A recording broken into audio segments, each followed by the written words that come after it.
তোমরা ন্যারেশনে টেন্স পরিবর্তন নিয়ে অনেক সময় বিভিন্ন ধরনের সমস্যার সম্মুখীন হও। তো সেই ক্ষেত্রে তোমাদের আমি একটি সহজ টেকনিক শিখিয়ে দিই। তোমরা যদি এইভাবে ভার্ব পরিবর্তনটা মনে রাখো, তাহলে তোমাদের জন্য কাজটা অনেক সহজ হয়ে যাবে। অর্থাৎ তোমরা যদি এভাবে মনে রাখো যে ডিরেক্ট ন্যারেশনে অর্থাৎ রিপোর্টেড স্পিচে ভার্বটা ভার্ব ওয়ান অথবা ভার্ব ওয়ানের সাথে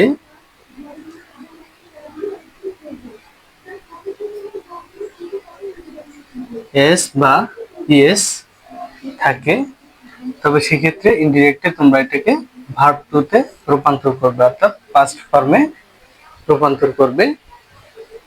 ঠিক একইভাবে যদি আমরা মনে রাখি যে এম ইজ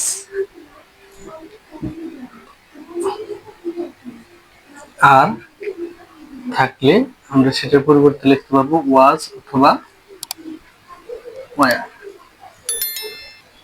ঠিক একইভাবে যদি হ্যাভ অথবা হ্যাজ থাকে, আমরা সেখানে লিখতে পারবো হ্যাড।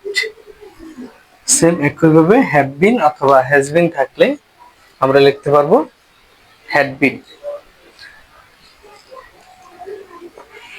আচ্ছা, তারপর আমরা যদি ফার্স্টের চারটা লক্ষ্য করি, যদি ডিরেক্ট এরকম ভার্ব টু থাকে, তাহলে আমরা এটাকে হ্যাড প্লাস ভার্ব থ্রিতে রূপান্তর করব। আর যদি ওয়াজ অথবা ওয়ার থাকে, তাহলে আমরা লিখব হ্যাড বি। তারপর হ্যাড অথবা হ্যাড বিন থাকলে এদের কোনো পরিবর্তন হবে না। অর্থাৎ কি কি থাকলে পরিবর্তন হবে না সেটা আমি তোমাদেরকে দেখাচ্ছি। যেমন ধরো এরকম হ্যাড অথবা হ্যাড বিন, কুড,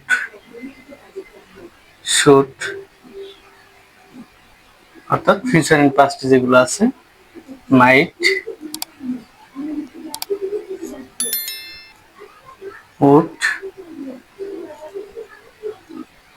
ইত্যাদি, এগুলো থাকলে ইনডিরেক্টে কোনো চেঞ্জ হবে না, নো চেঞ্জ। ক্লিয়ার ব্যাপারটা?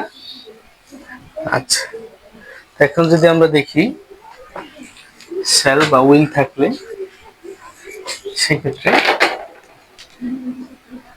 ক্যান থাকলে আমরা লিখতে পারবো যে কুড, শ্যাল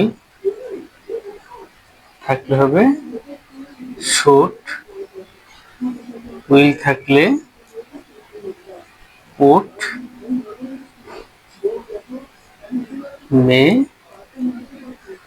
এর পরিবর্তে লিখতে পারবো মাইট।